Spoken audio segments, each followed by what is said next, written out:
کے لیے، انجیل کے نزول کے لیے اللہ نے جس مہینے کا انتخاب فرمایا وہ مہینہ رمضان کا مہینہ تھا، اور ابراہیم علیہ السلام کو جو صحیفے دیے گئے ان صحیفوں کے لیے جس مہینے کا اللہ نے انتخاب فرمایا وہ مہینہ بھی رمضان المبارک کا مہینہ تھا۔ آپ اس سے اندازہ کریں کہ مہینہ کتنی برکت والا۔ اللہ نے جتنی کتابیں نازل فرمائی اللہ رب العزت نے رمضان المبارک کے مہینے ہی میں نازل فرمائی۔ یہ مہینہ بڑی شان والا مہینہ ہے، یہ مہینہ بڑی برکت والا مہینہ ہے۔ آپ کو معلوم ہوگا، آپ نے سنا ہوگا، آپ فضائل اعمال کے اندر سنتے ہیں، پڑھتے ہیں، آپ کو معلوم ہے اللہ کے نبی کریم صلی اللہ علیہ وسلم کی وہ حدیث جس کو میں آپ کے سامنے پیش کرنا چاہتا ہوں کہ آپ خود غور کرنا کہ یہ مہینہ کتنی زیادہ فضیلت والا مہینہ ہے۔ راوی ہیں حضرت کعب بن عجرہ رضی اللہ تعالیٰ عنہ فرماتے ہیں کہ ایک مرتبہ اللہ کے نبی کریم صلی اللہ علیہ وسلم نے ارشاد فرمایا کہ منبر کے قریب آ جاؤ۔ کعب بن عجرہ رضی اللہ تعالیٰ عنہ فرماتے ہیں کہ ہم سب ممبر کے قریب ہوئے، پھر حضور جب ممبر پر جب چڑھنے لگے،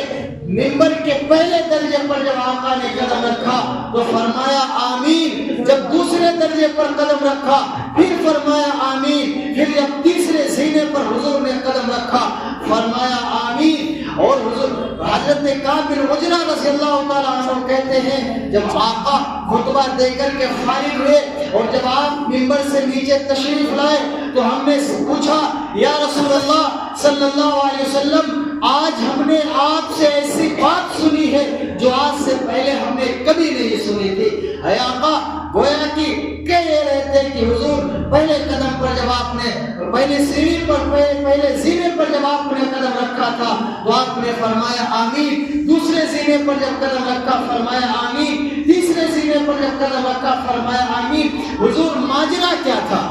تو آقا صلی اللہ علیہ وسلم نے کیا فرمایا کہ اس وقت جبریل امین میرے پاس آئے تھے اور جب میں نے پہلے سینے پر آمین کہا تھا جو جبریل علیہ السلام نے ایک بد دعا کی تھی، اے اللہ کے رسول صلی اللہ علیہ وسلم، ہلاک ہو جائے وہ شخص، برباد ہو جائے وہ شخص کہ جس کی زندگی کے اندر رمضان آیا ہو اور وہ شخص کی مغفرت نہ ہوئی ہو۔ میں نے فرمایا آمین،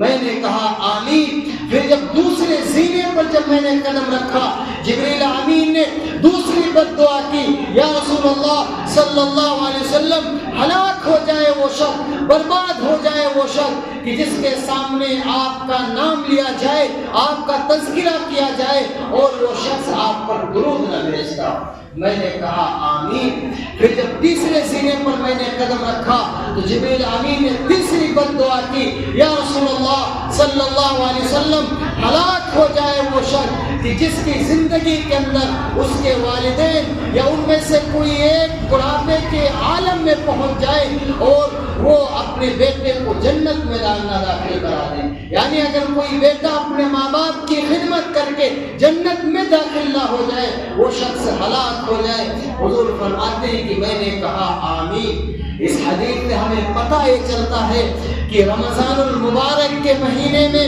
بڑا سا بڑا گنہگار، بڑا سا بڑا سیاہ کار جو اپنے گناہوں سے مایوس ہو چکا ہو، اللہ کی مغفرت سے مایوس ہو چکا ہو، جو شخص گناہوں کے اندر ڈوبا ہو، اگر اس بابرکت مبارک مہینے کے اندر ایسا شخص آتا ہے، اللہ سے توبہ کرتا ہے، اللہ سے معافی مانگتا ہے تو اللہ تبارک و تعالیٰ اس شخص کے گناہوں کو معاف کر دیا کرتے۔ میرا